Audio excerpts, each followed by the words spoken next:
जय बद्री विशाल। दोस्तों, महाभारत के युद्ध में क्यों अभिमन्यु की रक्षा नहीं कर पाए भगवान श्री कृष्ण? महाभारत की कथा तो सभी जानते हैं, किंतु उसमें कई सारी बातें ऐसी हैं जिनका रहस्य हम समझ नहीं पाते। समझेंगे भी कैसे? हम तो साधारण मनुष्य हैं और ईश्वर की लीलाएं तो स्वयं देवता भी नहीं समझ पाते। ऐसे ही एक रहस्य की बात हम करने जा रहे हैं। अर्जुन के वीर पुत्र अभिमन्यु की मृत्यु की। अभिमन्यु ने बहुत बहादुरी से युद्ध किया था, परंतु अंत में चक्रव्यूह में फंसाकर कौरवों ने निर्ममता से उसकी हत्या कर दी। प्रश्न यह है कि श्री कृष्ण तो पहले से ही सब कुछ जानते थे, तो उन्होंने अभिमन्यु को क्यों नहीं बचाया, जबकि अर्जुन को उन्होंने युद्ध में बार बार संरक्षण दिया था।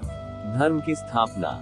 बात तब की है जब पृथ्वी पर अधर्म अपने चरम पर पहुंच गया था और धर्म की स्थापना हेतु देवता योजना बना रहे थे। धर्म की रक्षा के लिए भगवान विष्णु ने कृष्ण का अवतार लेने का निश्चय किया। तब ब्रह्मा जी ने अन्य देवताओं को ये आदेश दिया कि वे भी पृथ्वी पर धर्म की स्थापना हेतु श्री कृष्ण की सहायता करेंगे, और इसके लिए सभी देवताओं को या तो अपने अंश अवतरित करने होंगे या उनके पुत्रों को पृथ्वी में जन्म लेना होगा। सभी देवता गण अपना अंश या अपने पुत्रों को पृथ्वी पर अवतरित करने के लिए सहमत होते हैं।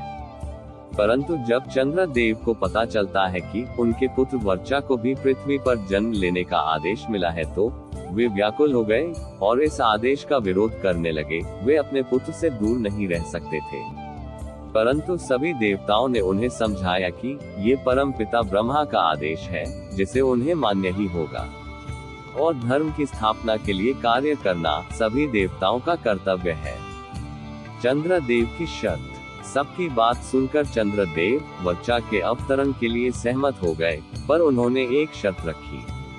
शर्त ये थी कि उनका पुत्र पृथ्वी पर अधिक समय के लिए नहीं रहेगा और पांडवों के पक्ष से ही युद्ध करेगा। वो सबसे अधिक शूरवीर होगा और पूरे दिन युद्ध करने के पश्चात उसे संध्या काल में ही अपने नश्वर शरीर को छोड़कर मेरे पास स्वर्ग आना होगा। देवताओं ने उन्हें मानने की दृष्टि से सभी शर्तें स्वीकार कर ली। इसलिए अभिमन्यु ने अर्जुन के पुत्र के रूप में जन्म लिया और कृष्ण जी के शिक्षण में परम प्रतापी बना। अभिमन्यु ने माता के गर्भ से ही चक्रव्यूह की तोना सीख लिया था, किंतु चक्रव्यूह से बाहर आने का तरीका वो नहीं जान पाया, क्योंकि जब अर्जुन सुभद्रा को चक्रव्यूह तोना सिखा रहे थे तो आधे में ही सुभद्रा को नींद आ गई। चक्रव्यूह की रचना। पितामह भीष्म के घायल होने के बाद से ही पांडवों ने कौरवों की सेना में उथल पुथल मचा दी थी। इसलिए कौरवों ने पांडवों की सेना का नाश करने की योजना बनाई। योजना के अनुसार उन्होंने अर्जुन और उनके सारथी बने श्री कृष्ण को युद्ध भूमि से दूर कर दिया था और चक्रव्यूह की रचना की, जो केवल अर्जुन ही तोना जानता था। किंतु ऐसे समय में अभिमन्यु ने आगे आकर उनकी सेना का सर्वनाश होने से बचा लिया। वह चक्रव्यूह के भीतर प्रवेश कर गया, किंतु उसके साथ कोई और योद्धा उसमें प्रवेश नहीं कर पाया। उन्हें चक्रव्यूह के द्वार पर ही जयद्रथ ने शिव के वरदान की शक्ति से रोक लिया।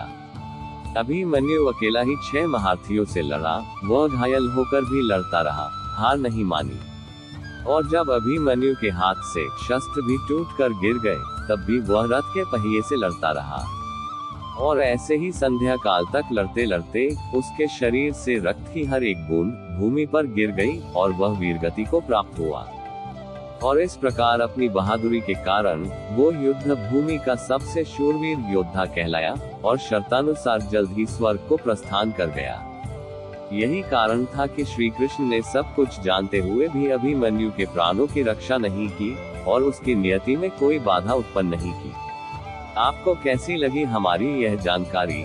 हमें कमेंट बॉक्स में जरूर बताएं और इसी तरह की रहस्यमयी बातों को जानने के लिए हमारे चैनल को सब्सक्राइब जरूर करें और बेल आइकन के बटन को दबाना न भूलें ताकि आपको नोटिफिकेशन मिल सके।